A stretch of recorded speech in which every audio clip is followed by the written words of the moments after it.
So this is a radical communication. The suggestion from here is that I feel like saying, despite appearances, there's no one giving a talk here, and there's no one listening to a talk here. What there is just simply what's happening. In other words, whatever experience is arising, that's all that there is. But it's quite possible that one of the experiences that's arising is that all of the other experiences are happening to a person. And there's a sense that, there's a sort of solid individual sitting on a chair who's travelled here from somewhere and has sat down and is now listening to a talk. And the suggestion from here is that that sense of it is there, that everything, if you like, everything else that happens is happening for a person, for a solid individual.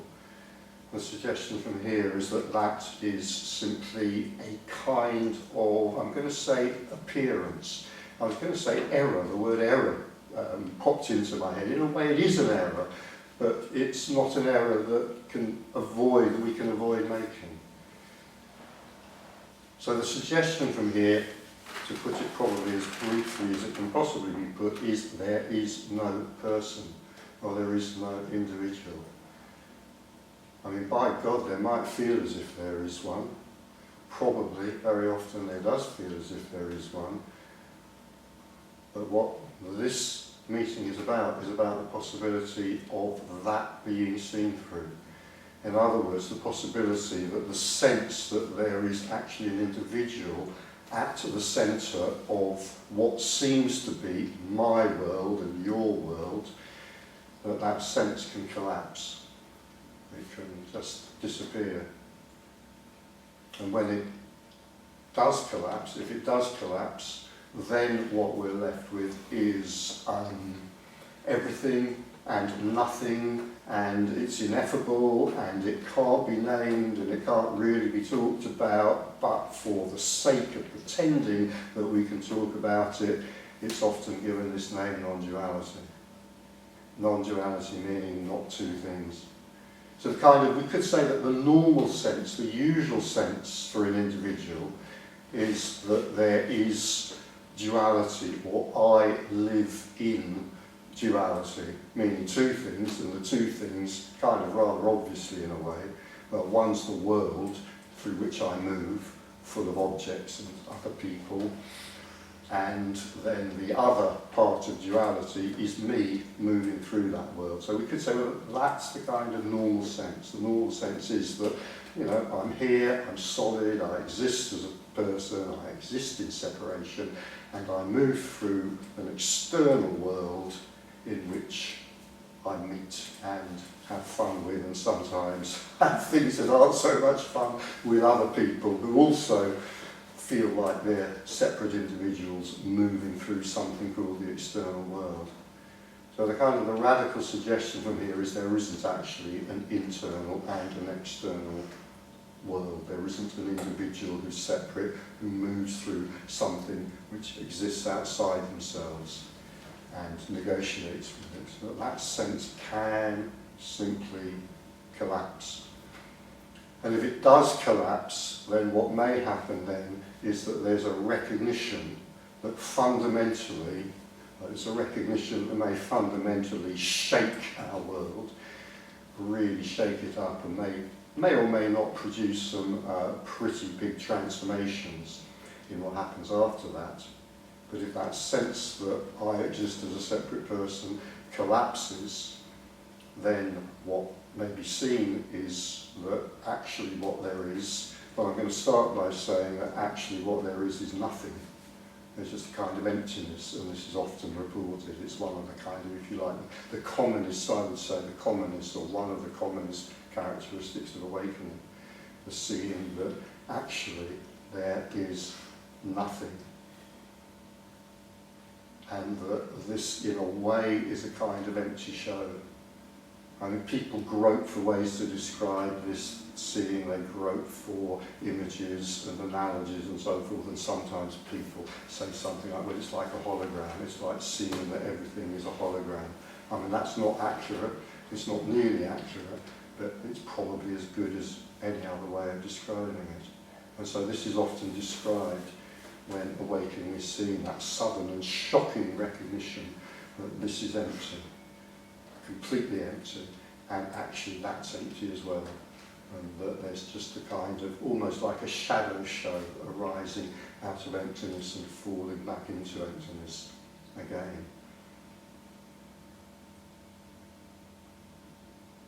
And there's one other thing to add to that, I think, which is really important, which is that what also may be seen, sometimes this is seen at the same time as an initial awakening, sometimes it's seen in the story of a person who seems to have a life, it may be seen later, is that, and this gets very, very paradoxical at this point, that this emptiness, this empty show, this lack of any kind of real existence, either in here or out there, and the recognition that there is no in here and there is no out there anyway, the recognition can also come, but that emptiness, and here comes what sounds like the complete contradiction, or a total paradox if you like, that that emptiness is also full.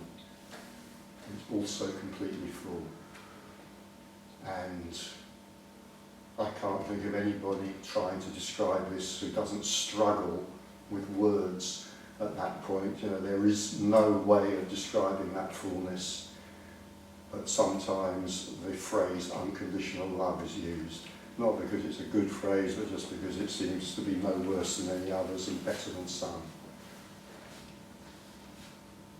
So there can be a recognition, a sudden recognition that the life that I thought I was living for maybe 20, 30, 40 years, 50 years, however many years, there can be a sudden recognition that that life which I thought I was living never had an independent existence. I was never living my life because I don't actually exist.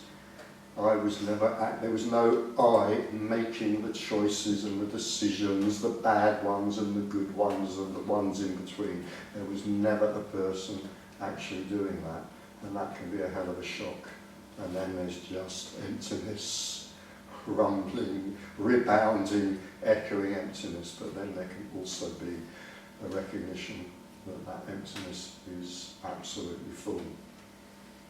Call it whatever we like, unconditional love, joy, whatever.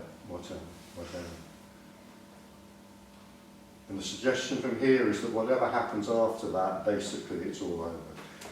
It's over then. You know, the person has been seen through. The apparent individuality of the apparent life with all the decisions it apparently made has been seen through. And then after that, what? Well, after that, anything can happen. Anything. There's no rules whatsoever. But unless physical death has taken place on awakening, life will go on. Life simply goes on. It goes on in whatever way it goes on. And there's just the recognition that there's no one living that life, there's no one guiding that life, there's no one in control of that life, there's no one choosing that life, there's just whatever's happened. And if you're familiar with this communication, you've probably heard that phrase many times from other speakers as well. You know, what is there? Well, there's just nothing and everything. What's the everything? Well, the everything is just whatever's happened. That's all there is. That's all there is. There's just phenomena that are happening. There's the sound of a voice. There's seeing a hand move. There's a sensation of a bum sitting on a chair. A recognition of a room that is slightly too cold because the central heating boiler did not come on. Whatever. The noticing of a sound. There's a slight buzzing. There may be a car going past. Who knows? But that is the entirety of existence. That is all there is. There is nothing except what is arising. There is nothing, and it is giving rise to whatever phenomena or whatever experiences are happening. And that's it. Now the mind may then get hold of that and start babbling around with it and asking all sorts of sometimes awkward questions, sometimes not awkward questions, and sometimes fighting with these ideas, or maybe sometimes giving these ideas its approval. But that's just kind of what goes on. And I'll just say one more thing at this point. So I've just used the word the mind, so the mind can get hold of this and it will and do whatever it does. But of course part of what's being said here, there is only what's happening. So there is no mind. There's no person and there's no mind. There's no person who has a mind. What there is just what's happening, and what's happening often does consist of a thought arising, a thought arising, a thought arising, a feeling, an emotion, a perception. That's really all we mean. That's all I mean, certainly, when I use the word mind. It's a convenient word, it's a convenient way of talking. It's also highly misleading, because it suggests, like the word person, that there's someone in there doing this. And the kind of baseline here is simply that there is no one in here doing any of this. In fact, there's no in here and out there in any case. There's just whatever's happening.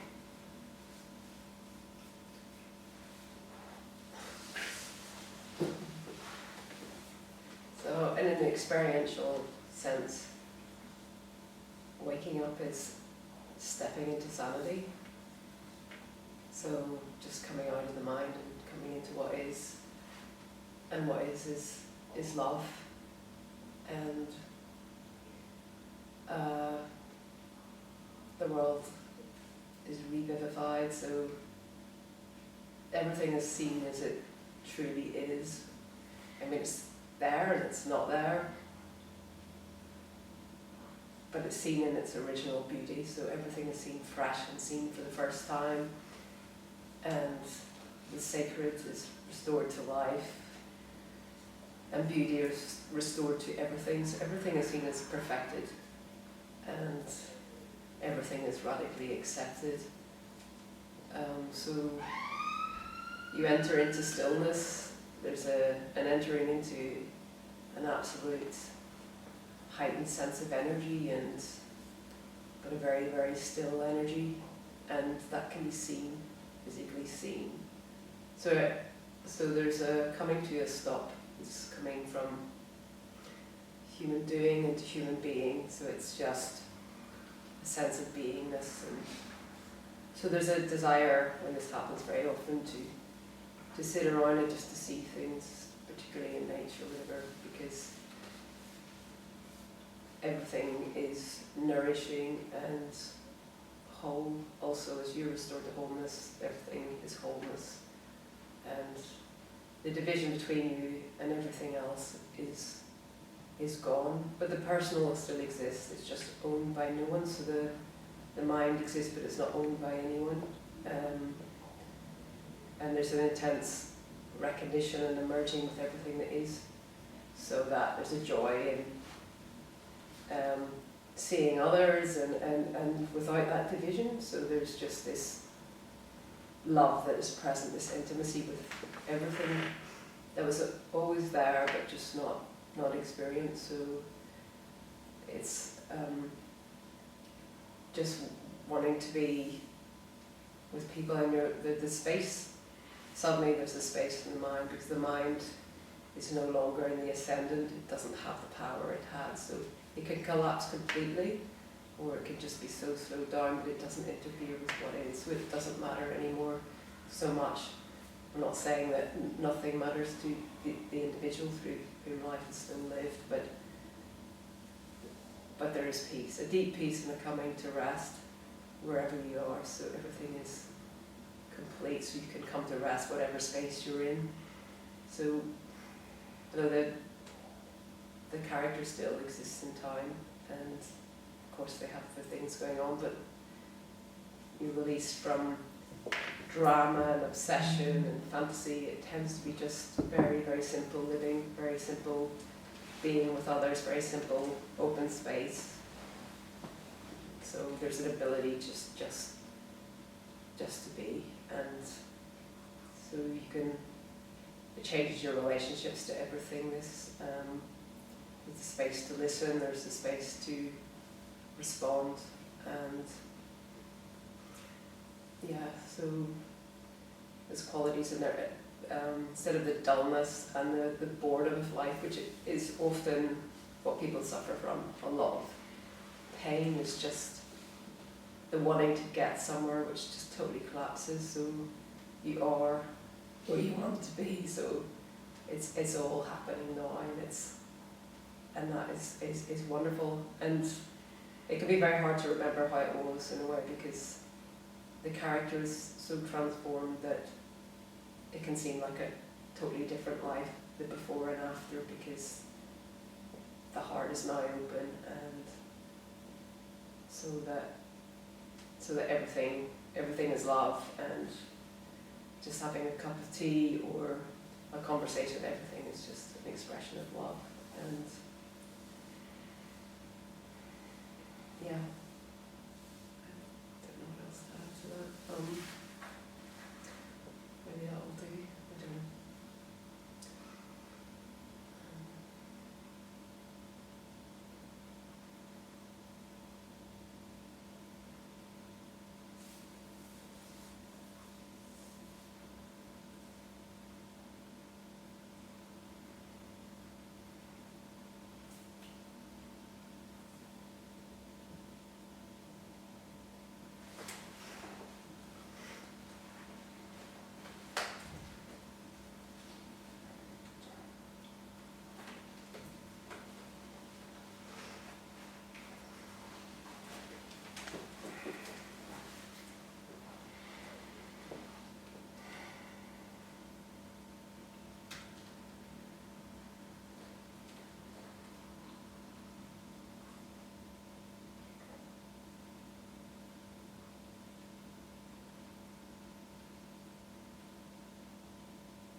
Wholeness was there originally, and we were all born into wholeness, and some of us remember that as well. So sometimes, often when this is remembered, then there can be recollections of being a child and feeling that completion and that rest, and then even the memory of that dark cloud coming in where the mind starts and the division starts. But the child has to develop an ego, so it's seduced out of this in a way by its caretakers. Although sometimes even that doesn't close it off. So, I mean, they learn to recognize themselves, their image in the mirror and through other people. And that's the beginning of the descent into the terrible story of me and the horror of things going wrong and the risks and the mortality that has to be faced. It's the impossibility of living a life without fear, because everything is so, you know, so unsafe in a way. It feels so unsafe, and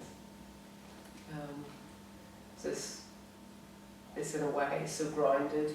You know, when you come back to who you are, it's so grounded. There's a safety in that feels, you feel kind of supported and almost carried,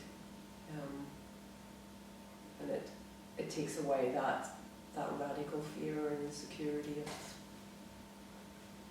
you know, that was there before. And some people, very, very few, never become identified. But identification itself can fall away a bit in stages too, so maybe initially it'll be, you'll just see guided through the mind, you'll just see that it's happening spontaneously, that thought isn't actually who you are, although it's an intimate experience, but it's not who you are, it's just, thoughts are just coming out of nowhere, disappearing, and the body itself seems to kind of vanish and just be lightness, just the formlessness is sort of, that's what you are, just the formlessness. That form and formlessness are one. Shakti and Shiva, or everything and nothing. It's just an appearance that's there and not there. But it doesn't destroy the intimate experience of the individual as well. Because life's still lived. Although during the honeymoon period, after awakening, everything stops, everything absolutely stops, because there's just a sinking into this, which can go on for quite a long time, many, many months, maybe years, before a return to life. If that's what's, some people feel called back to life, and then it's bringing everything back into, desire to bring your life into alignment with a new understanding, which often people change their relationships and their jobs, their careers, or whatever it is, or not, or just happy with the way things are. So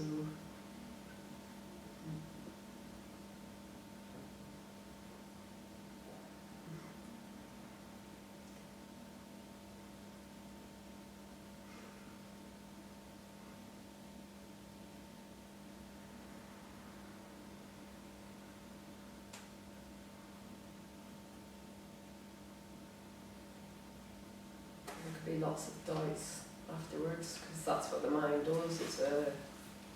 The mind will make it difficult, because a lot of people, when they wake up, it's pretty common, they look for some sort of validation. They go to whoever it is that they regarded as their teacher, or a teacher that they liked. So there's this sort of, very often there's a period of integration too, where trying to make sense of what happened. Is it that? Is that, you know, what people are talking about, is it that? And some people have a hard time with that, which could fall away quite quickly, or maybe they just recognise it through listening to the talk, but it's a good idea to talk about this, or to, you know, to integrate in some way, just by writing about it, or talking about it, or sharing it in some way. And some people go around hiding it, as I did. People like to, you know, but it really, if you want to become, stand on your own 2 feet and come into your own power and authority, it's really good to kind of start talking about this and really thinking about what you think, because it's, you know,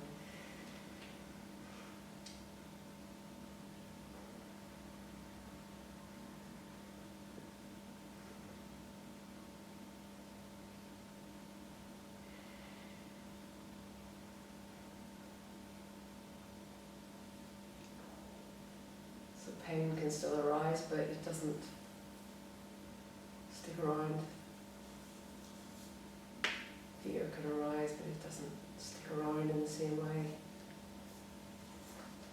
There's just always a coming back to this.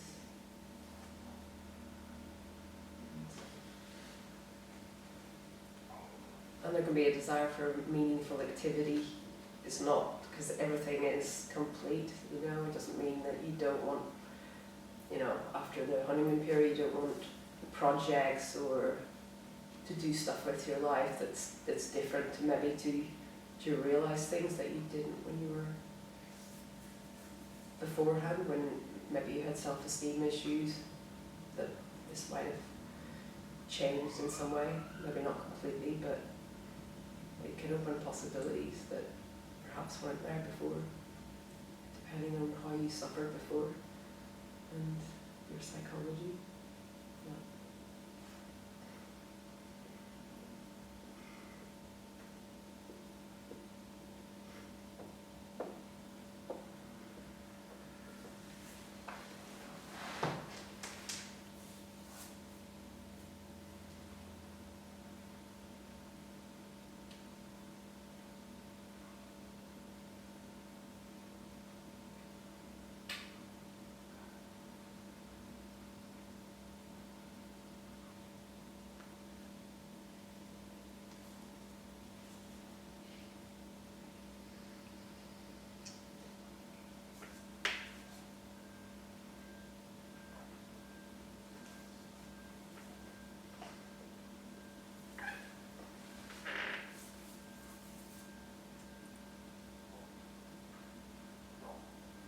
It can take a long time for patterns to unwind as well. A lot of stuff can start to fall away and things can be seen later on. It often takes a while for things to fall away, so we can be repeating patterns and not realising we're doing that because we're too blissed out of our heads to realise what we're actually doing. So sometimes we think we've changed our life, but we're continuing the same way, and then suddenly it's like, oh, that's what I'm doing, or, you know, so we can think we've changed in some ways, but there's often things that have to fall away, or as well.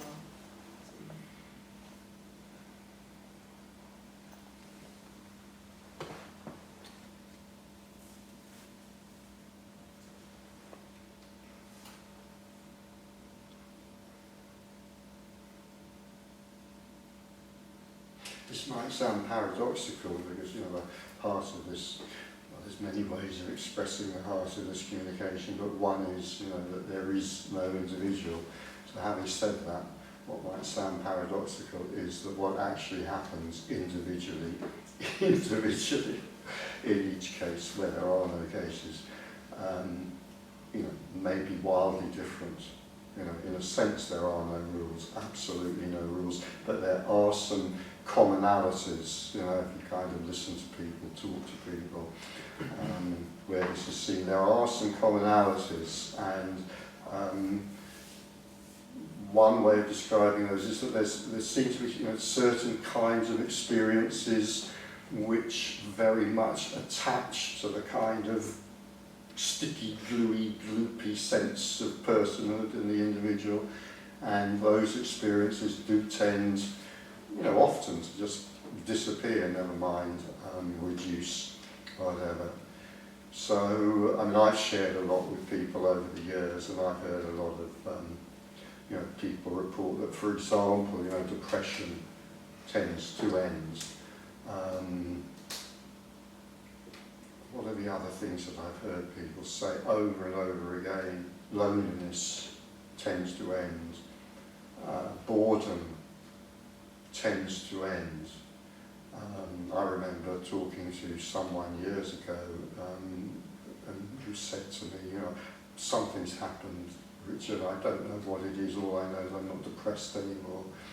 This is after, you know, years and years of that. So there seems to be some kind of experiences, sticky experiences, which do very, very much sort of cling to that illusory but very, very powerful sense that there's a person at the core of everything who is either making choices about something called their life or failing to make choices about something called their life.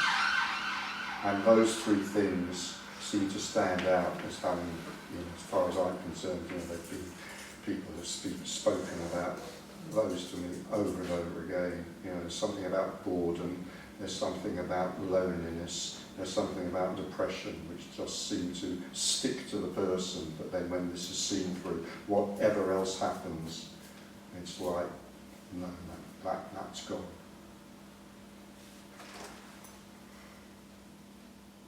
I sometimes make the distinction that some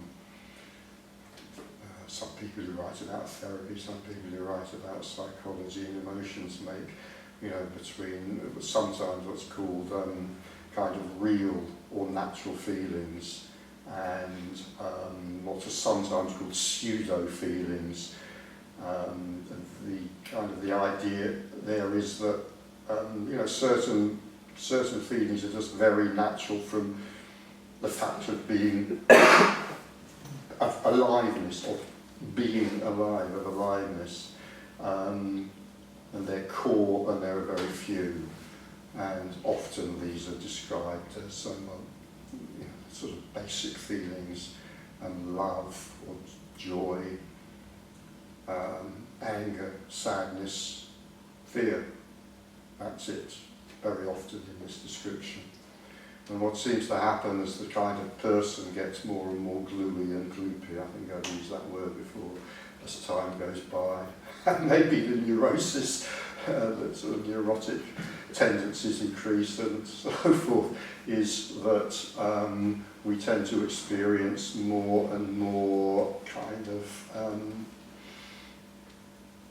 unclear, attenuated versions of those. So, you know, instead of experiencing anger, which can kind of come and go very quickly and move through the psychophysical system very quickly, I might develop a state of irritation, let's say, irritation or annoyance, which can go on for a long, long time and has a much more neurotic element to it. Or instead of fear, which is a perfectly natural response to certain circumstances that arise, I might develop you know, anxiety, which can go on for a very long time.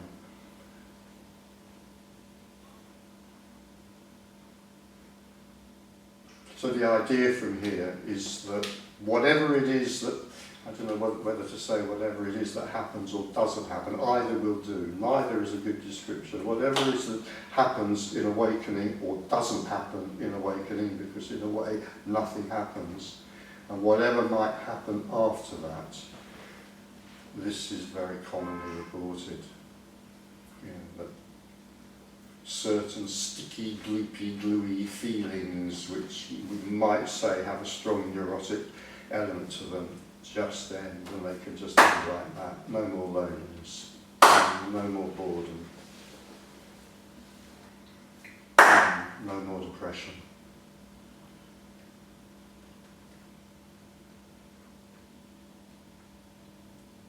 So whatever is experienced after that tends to sort of come in and move out, come in to what appears to be an in here, and move out into what appears to be an out there, just much more in a kind of easier manner.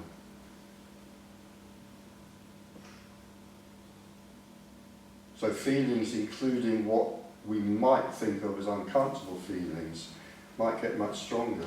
They could do, might get much stronger, but they're very unlikely to hang around for as long, and much more likely to arise and fall away. And they're more likely also to arise and fall away without attaching themselves to some neurotic story in the head, which might then go on and on and on, which is what tends to happen for quite a lot of us when we have that solid sense of personhood. Did you see the way he looked at me, and I wonder what he was thinking, and blah, blah, blah, blah, blah, blah, blah, blah, blah. It's quite likely that those kinds of neurotic feelings will drop, and whatever's experienced will be experienced in a raw way, but in a way, a clean way, and then be over with.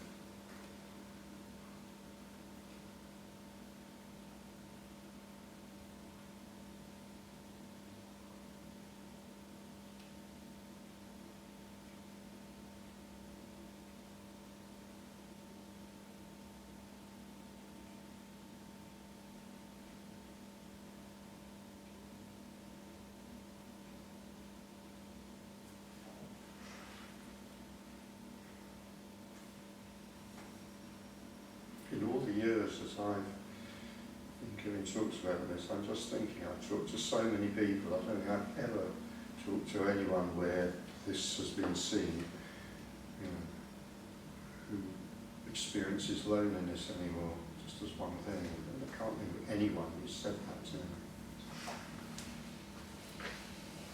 And so, no, I was just going to add the phrase intimate connection has just come back into my head, and that might be part of why that is, because I mean that's a phrase that's used a lot and written a lot by other people as well. You know, it's maybe something about that kind of that intimate connection that's felt with this. And I know again that's another paradox, because there isn't two things, one of which can be connected to another, but nevertheless go with the phrase.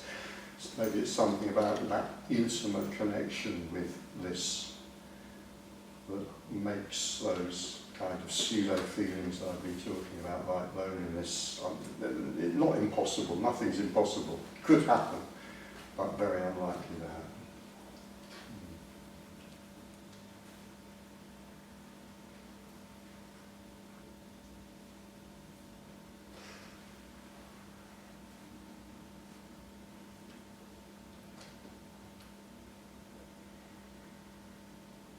That's on everybody's minds. Everybody's like,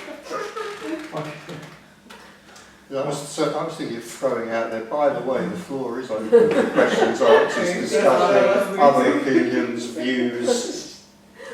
what are you all feeling? What's going on? Let's see. So what is real? How do you define real? This, what's happening, this is real. This is real. Whatever phenomena is happening is the only reality there is, but it's also unreal. Nothing is just real. Nothing is just real. This is also unreal. It's illusion that we're seeing, that's why you're saying unreal. I don't use the word illusion. I think that's, to me, that can be a bit misleading, but if it works fine. It's both real and unreal. It's the only reality there is, but it's also unreal. It's everything and nothing. When I leave this room, you two, all of you exist. For me, you don't. It'll just go poof and Gone. disappear. Gone. It's been gone. Isn't it? So, I mean, you can prove that, you exist. What was that last thing you said? Nobody can prove me that, you are real, exist. No, right? No. Exactly.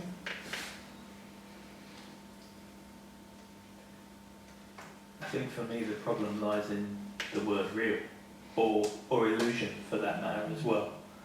The moment I start using a word like illusion, I'm discrediting something, and there's a part of me that feels kind of separated and shamed by that fact.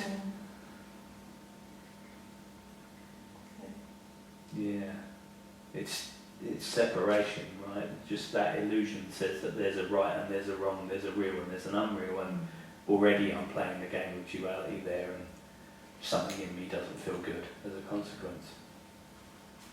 I don't get No, I don't think so. I mean, No? illusion doesn't need to be bad. No. It's just what it appears, I think, Yeah. for me. It appears, but it's not what it looks like. Yeah. That's illusion. Right. The snake and the rope, isn't it? So, Mm.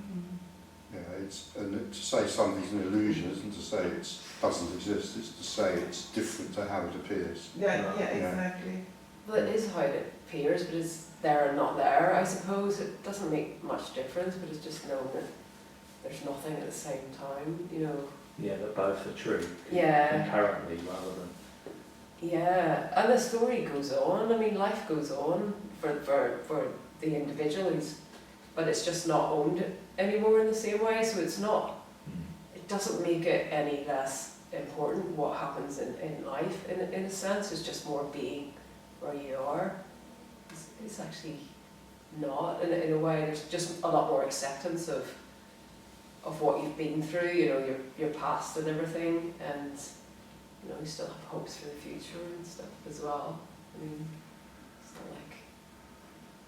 But you don't have past or future, right? I mean, I lost all interest about starting from Big Bang, so it's just a story, isn't it? So, and then that comes to my question is, how can you not get bored anymore? So, because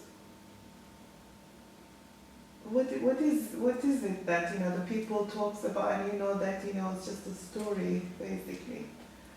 So I find it quite boring. You find boring? What quite boring? Everything. Because nothing is real. So to me, have you had an awakening, or? I don't know how to define that. Okay. Well, what has happened in your case? Do you want to talk about it then, or? Well, I can't pinpoint, like, you know, this happened and suddenly I felt like, you know, coming with everybody with one, and I don't have that. But I just realized that, you know, this is it. So, but, you know, I don't have this, you know, massive earth-shattering, you know, shaking, or I've never had that. Right. I just realized maybe this is just a picture, you know, so no one can prove me. So this is all one, Yeah. maybe, you know, so that's all but then everything else, you know, in this is like, doesn't interest me anymore. Then I find it very boring. So I don't know why you're not getting bored, or how it is different.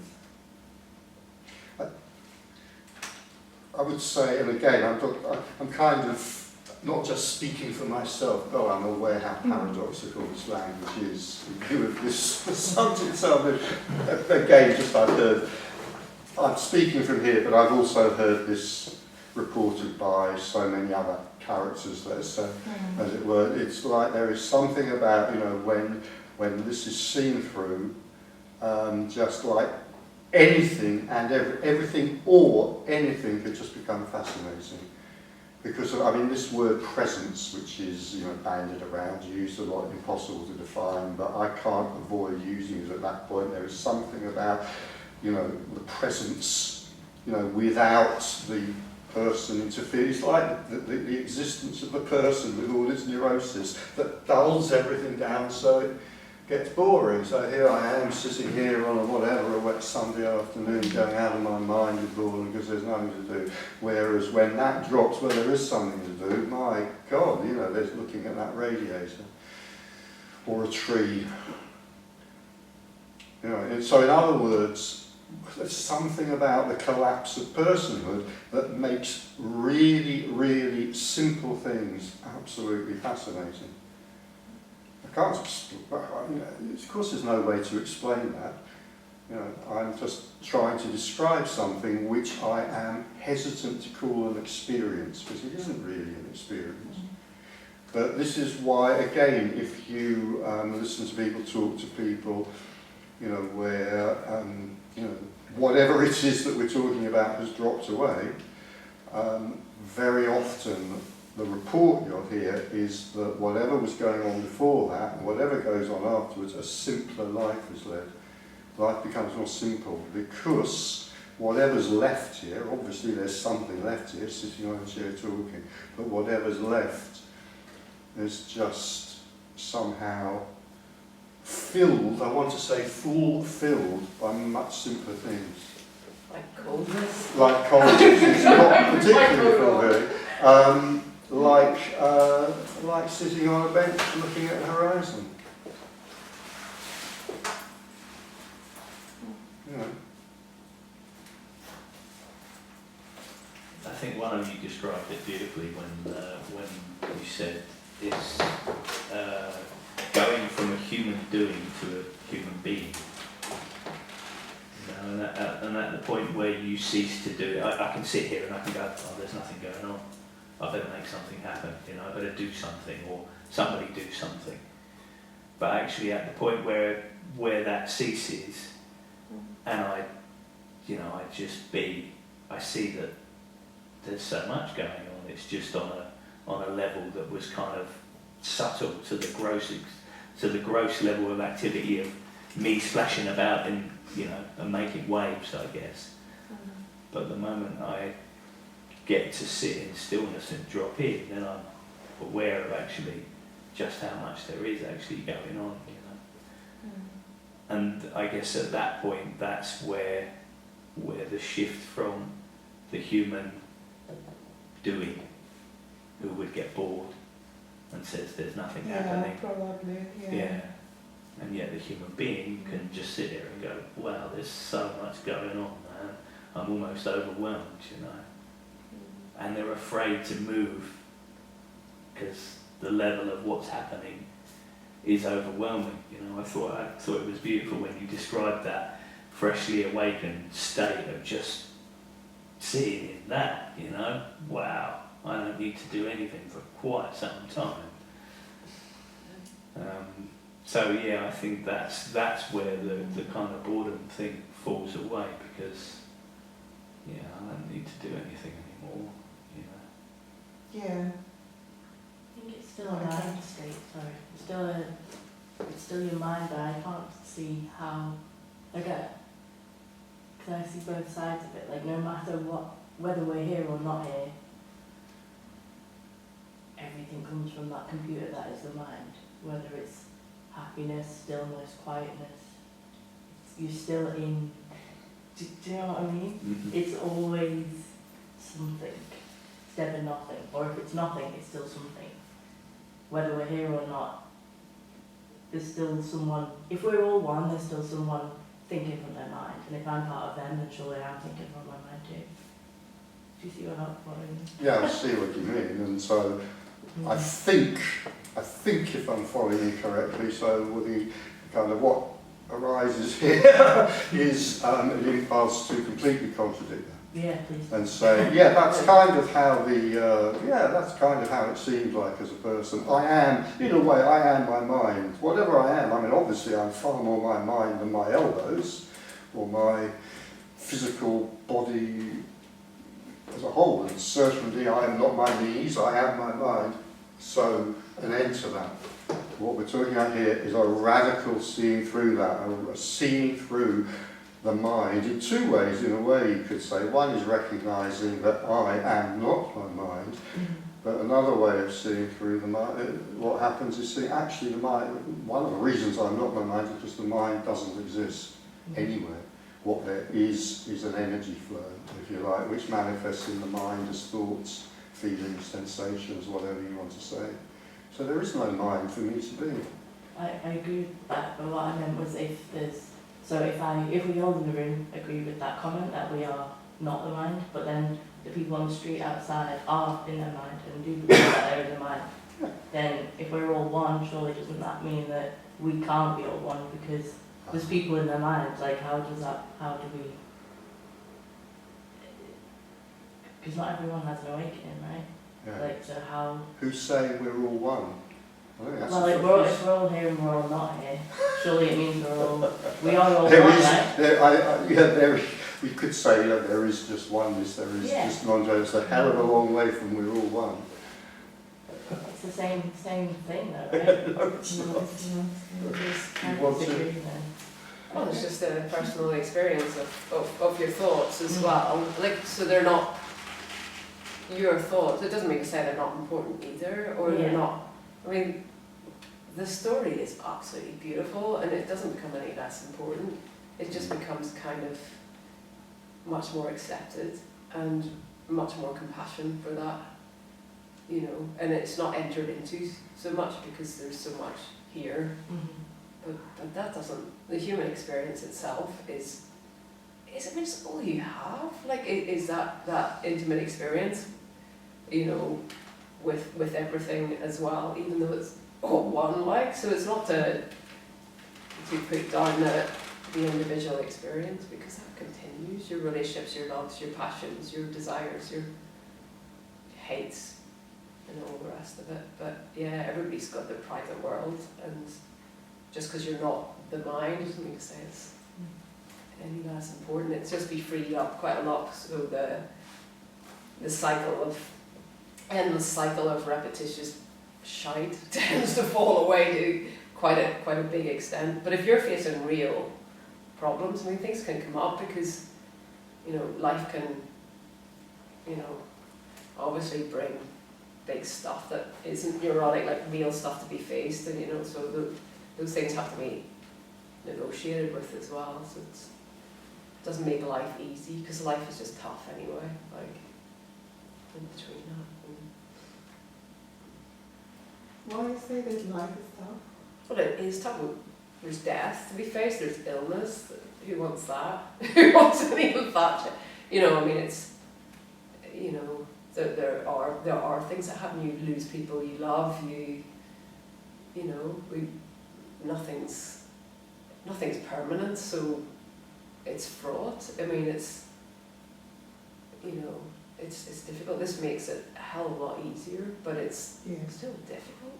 Okay. You know, it's not. Human life is not an easy thing to negotiate, and there may be no one doing it, but in a sense there's still like, you know, there's still, you know, things that happen, change, there's inevitable change and death, the two things we can bank on, like, and how could that be easy? It's a very short life. It's, you know, we still have responsibilities. If you've got children, if you've got, you know, parents, whatever.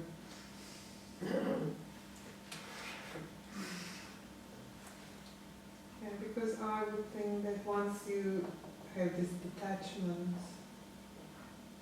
then things are much easier then, right? Yeah. But it's not even an attachment, like it's almost the opposite of that, because the intimacy there, it's like you're really entering into life, and so it's an involvement. It's my immediate reaction to that word detachment is the opposite. But maybe it's the opposite.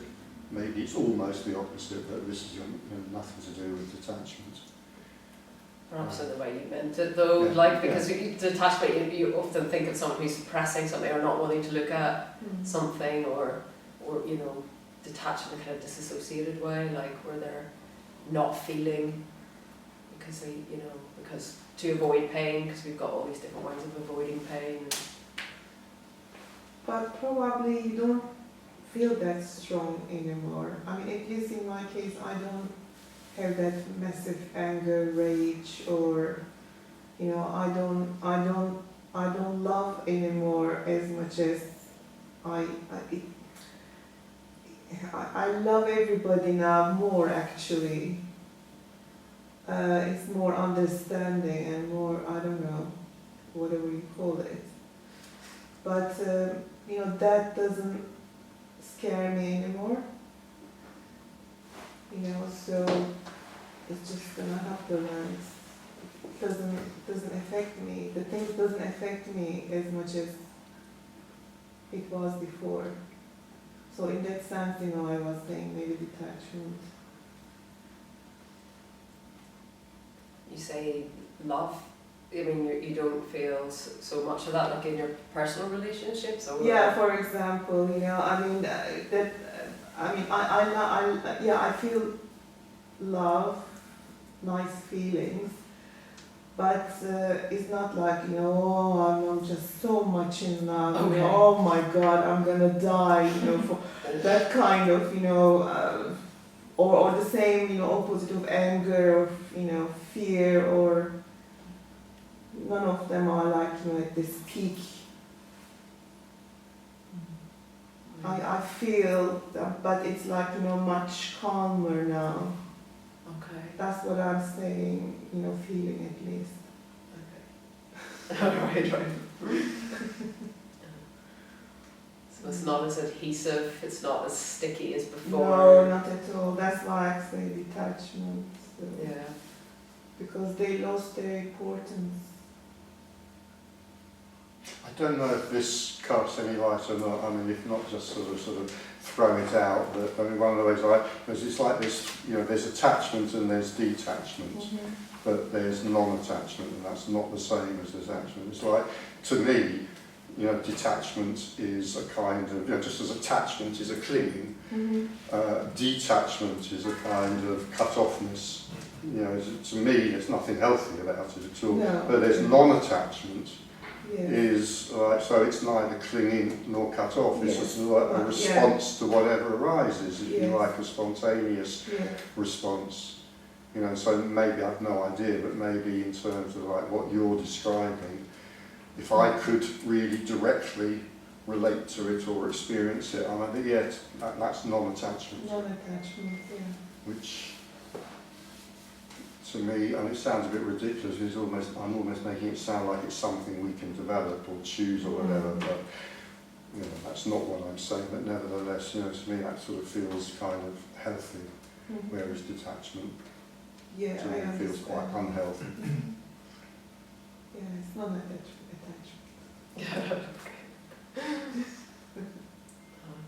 Do you I would not- say also that kind of detachment, I mean, my old past as a spiritual seeker, I think sometimes detachment is taught as a desirable quality on the spiritual path sometimes, and I think that's kind of always a mistake, whereas I don't think non-attachment is, it cannot be taught, it can't be developed by the will or anything like that, it's just something that happens, it's just something that can happen.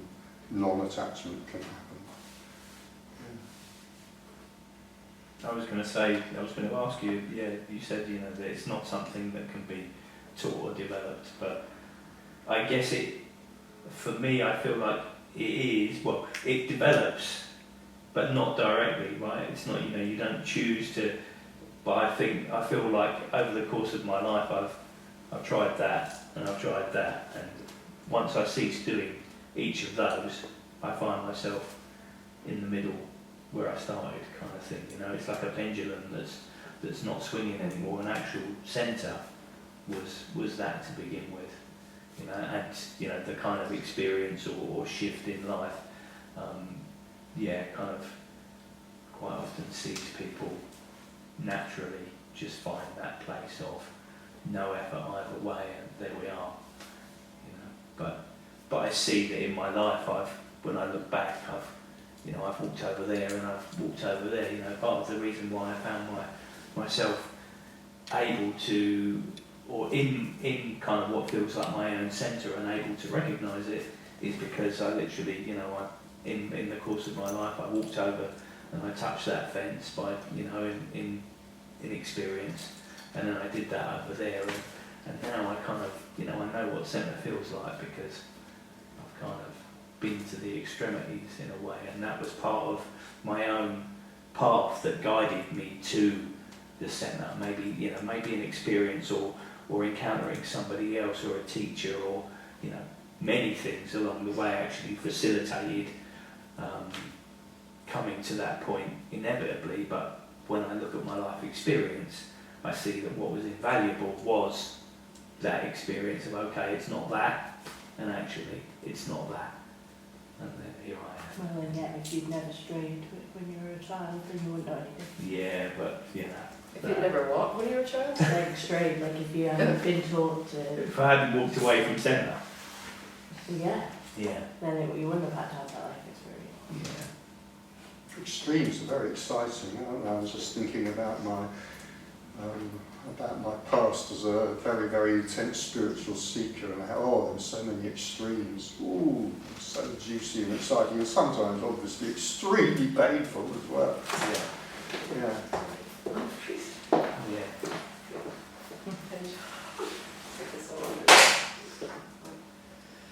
Have you had a shift, Ben, or something? What's happened in your case then? I'd say a decade ago, I kind of walked into the right room at the right time, at the right point in my life, and yeah. Which room was that then? It was a yoga shala in Thailand, but there was a workshop going on, and a guy did a process called transforming cellular memory.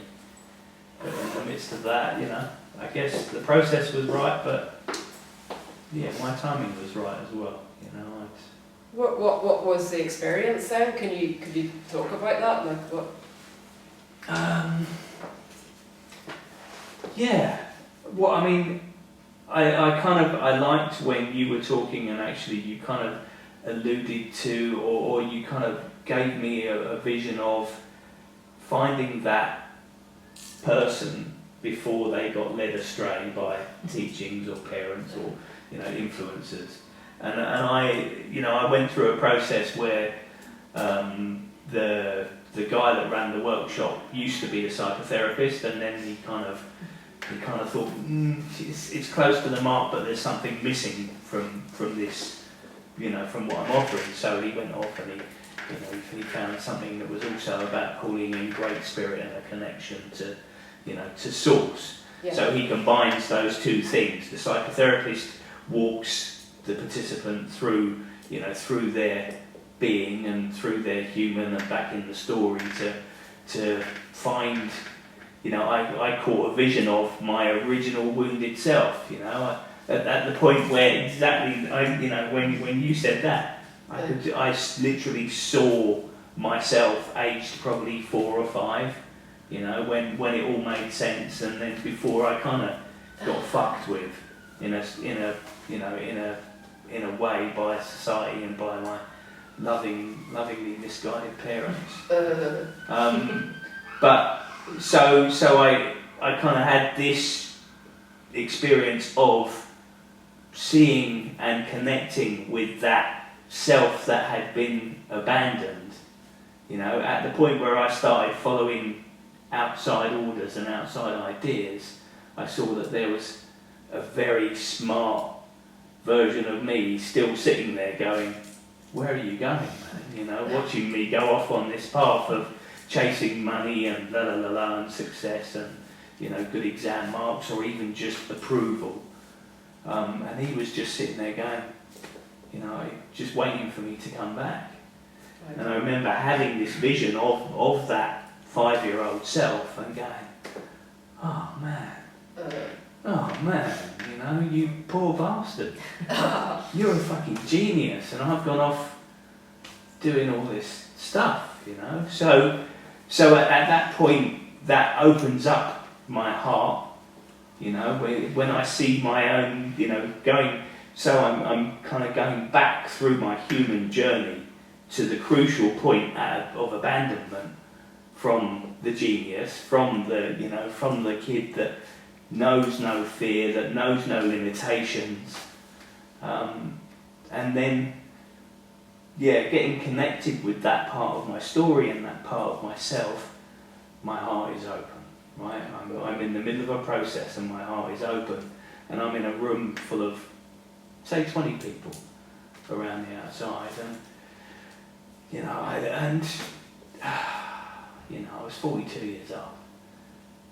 I look and I see, certainly for males coming from the society that I come from, I see that's a likely point in life where you're going to be facing kind of some truths and looking for answers. And I found myself in this room, in this situation, and the guy walked me back to that part in myself. My story was I'd been a stock market trader for 25 years, and I kind of had this realization that something significant was missing, in terms of meaning and just satisfaction and fulfillment. So I went off looking for answers, and a month later I found myself in a workshop in Thailand from an instinctive voice that told me to go there. And here I am. This guy does this process and he walks me to that point in myself, and my heart is open and I cry my eyes out in front of this group of strangers because I'm too tired to do anything else.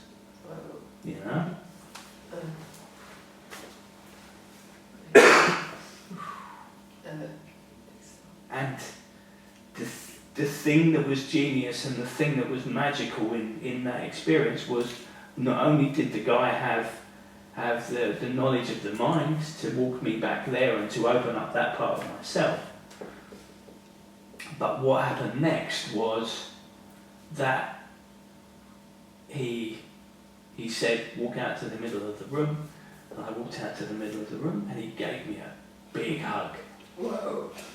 Big hug. And he was like this big bear of a man that reminded me of my father. And yeah, I remember, as I was hugging him, I remember feeling the safety that I only felt with my parents. You know, I felt that safe in that moment to just, yeah, fuck it, man. Fuck it. Yeah. So, yeah, I continued to open in that space. And then he took a step back and he actually called the entire group out.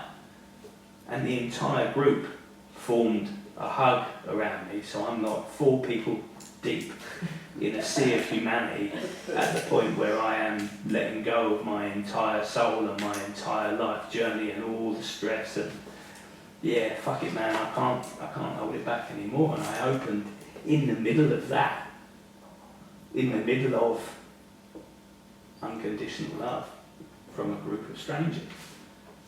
That, you know, the opening of my mind and my heart, followed by the receiving of unconditional love from that many people, you know, pure love, pure love.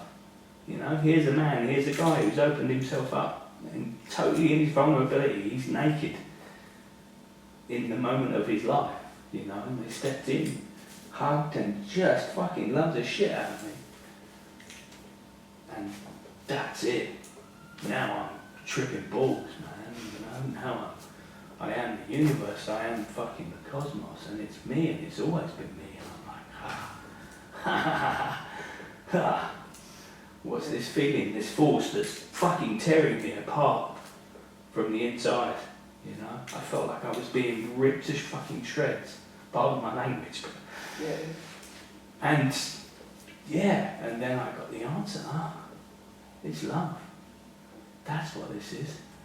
And that's what this has always been about, because love is all I am. Love is the answer. That's what was missing. And, you know, love was the problem and love is the answer. And everything changed. Nothing could ever be the same again. Wow. Wow. That's pretty good. Yeah, and that was it. I came out of there somebody else. You know, the way I functioned internally just changed. Yeah. Yeah. What about you? I'm not awake.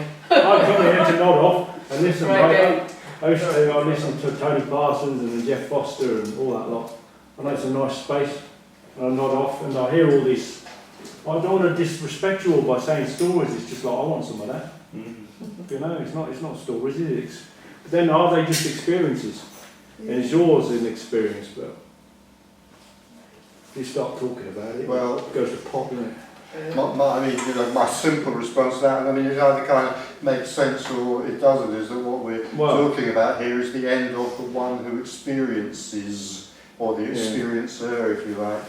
And so, you know, you kind of try and make things clear sometimes, you know, sort of change the language or whatever, it doesn't really matter, but an experience, yeah, of course experience goes on, of course it does, but we're talking about the end of the one who has the experience. There's still a separate self here, scared shitless sometimes, happy sometimes, never bored because there's so much going on. I couldn't even explain this world, let alone the one you're talking about. Alright, Well, there's no difference. That's probably why I can't explain it then. This is another world. It's like, He talks about it. yeah, And no one can explain this. no one can explain whatever this. the hell this is. Yeah. No one can. No. Oh, We okay. can make up stories about it that might seem to explain it for a few seconds, if we're lucky. Yeah, I don't know what to say. So you're just seeking. Seeking, I don't know, yeah, I think I've given up that as well. It's like, what's the point? There's no point anymore, it's just, I seem to exist. No problems, only problems are in my head. I'm quite lucky, I think. No dependents, no parents, no nothing, just me, drifting along. and it's all right. Yeah, I want this, I want that. My mate's having a good time in Thailand as a teacher. You know, I've got friends in Greece who their business is doing well, and it's like, I was in lockdown India, and it was like great, eating rice and lentils with the locals. Come back on a repatriation flight, it's like, and then I'm back in. That was better than this world.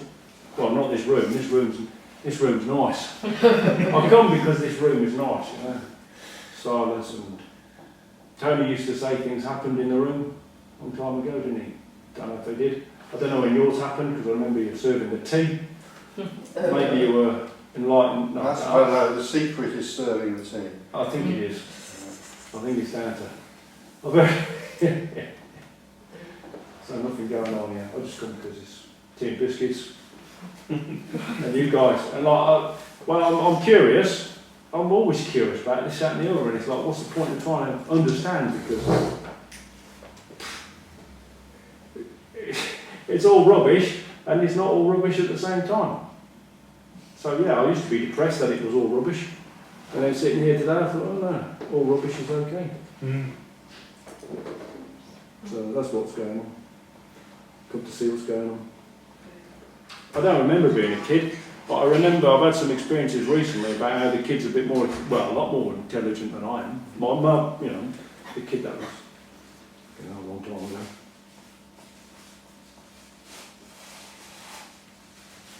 So yeah, I like what you say.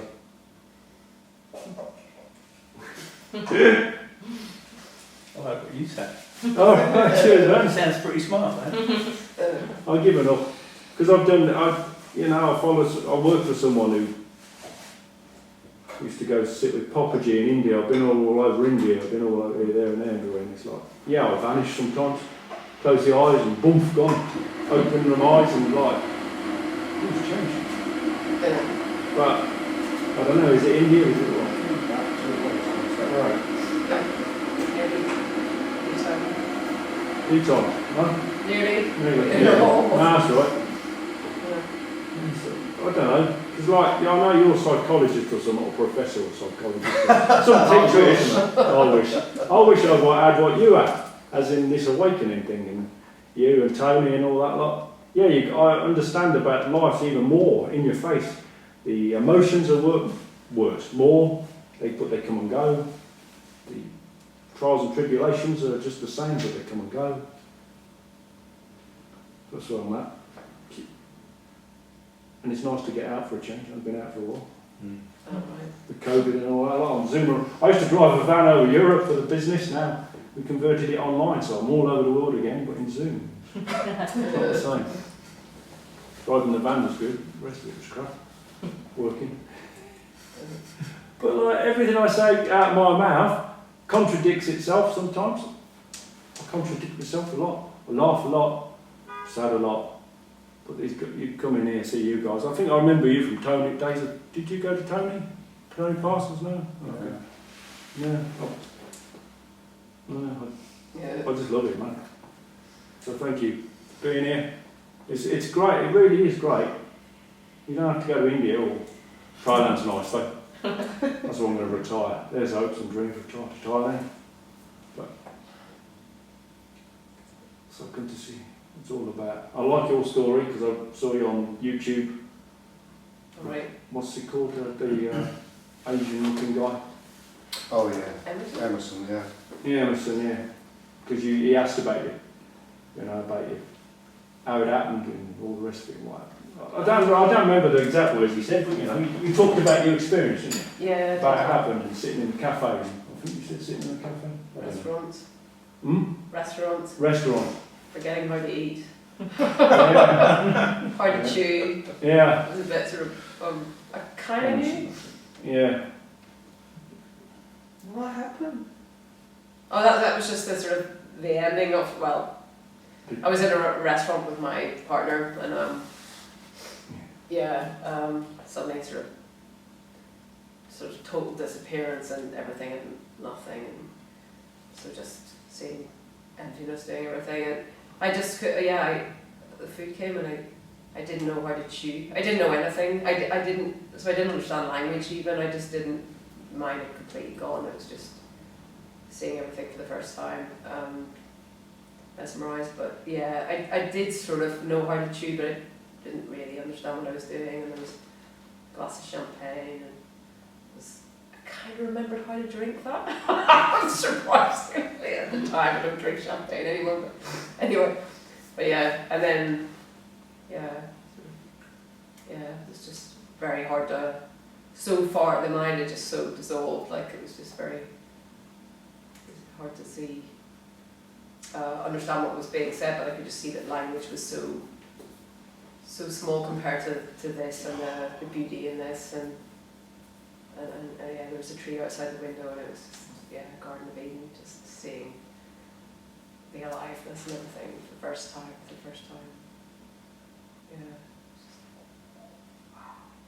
But everything else seemed tiny and small and unimportant. So you said the first time you saw everything, like truly, or this hologram? Well, it was just more like just seeing, because it had kind of been going on all day, and it's just sort of got to this peak where the sort of seeing of just emptiness doing everything. It was so vivid, and there was a moment where it was something almost like a shock or painful, because the absolute radical disappearance, it was like there's nothing to grasp onto this, and then just the love was so thick, and seeing everything for the first time, everything was, I'd never seen a tree, like it'd been going on all day, I'd never seen a tree before, I'd never seen a sky before, because it's so many dimensions, it's just that what had I been seeing before was so dull.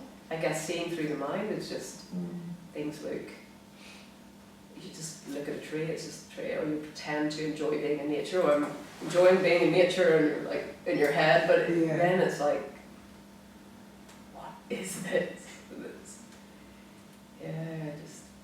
And that absorption state, because it feels so drunken and just being absorbed by everything you look at, it's just this absolute drunkenness and love and connection. So it was really, I find it, I moved very, very slowly. I mean, it became normal over time, but it took a long time before I'd walk very much sort of from my head in the sky. But yeah, the bliss was very, very, very thick, and the mind kind of went for a couple of years, just as comes and goes now. But yeah, it's just very silent.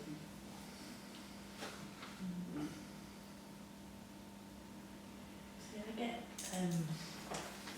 obviously I've been Bob's my partner, and I hear about his awakening a lot, and we have a lot of friends who I believe I've experienced a series of small awakenings, but I've not had what some people experience of that kind of everything is beautiful. And I think I'm stopping myself because I don't like the way that people describe it. Like I've never, even like my partner, it just seems very one level. And if I go outside and look at a squirrel, I'm going to cry. I love it. Like the world to me is so exciting now, and it's so beautiful. And the thing I don't like is getting stuck in the drama sometimes, which I find people that experience an awakening don't get stuck in. So I'm learning to not do that, but I don't get bored as it is. I think the world is the most interesting place. Like, I'll be watering my plant and I'll best not cry because it's so beautiful, you know?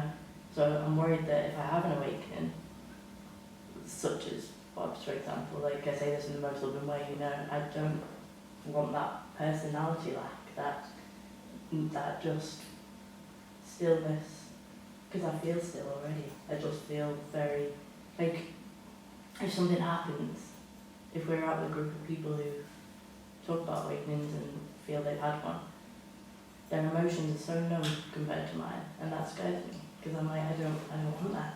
So I think I'm stopping myself from actually experiencing something, because I don't want to numb any feelings I already have.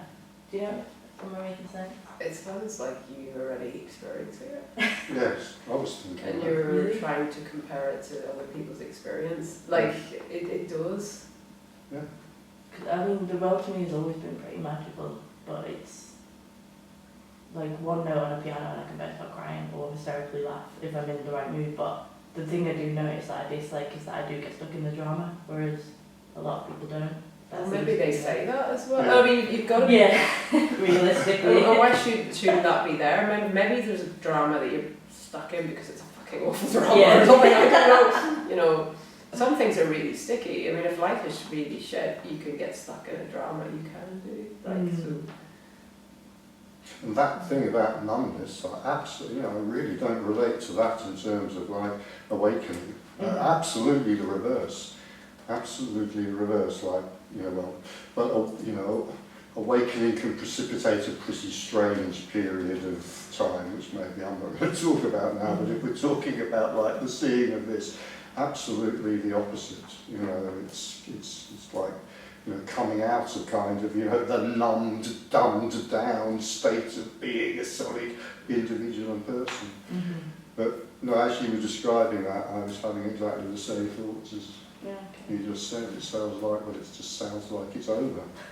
So, I think maybe But there's something, there's an idea in the mind resisting it. Maybe. I think it's because I've not had that moment. I think I wrote down a lot of things with drugs and alcohol, and when I got clean, that's when I was like, wow, okay, so maybe that was my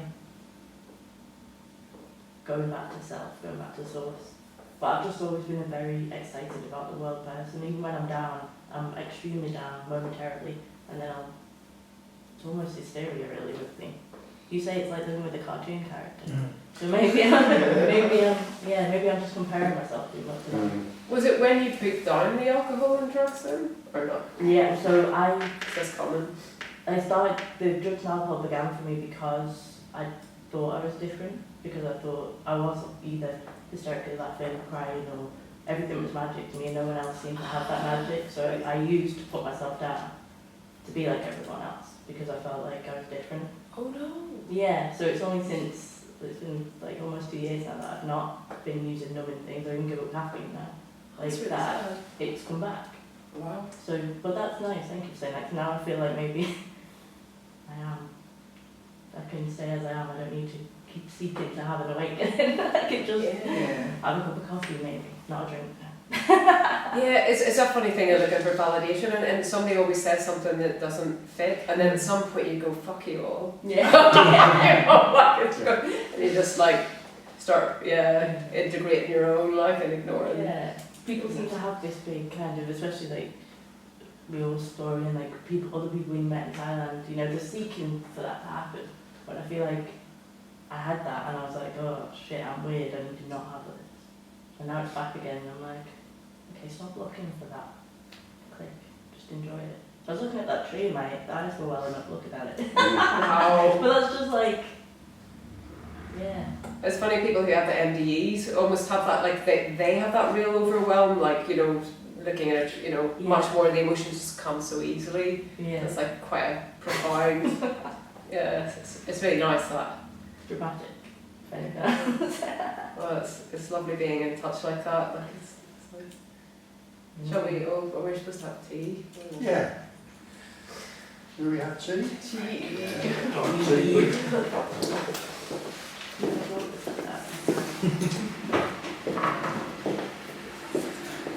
Cold.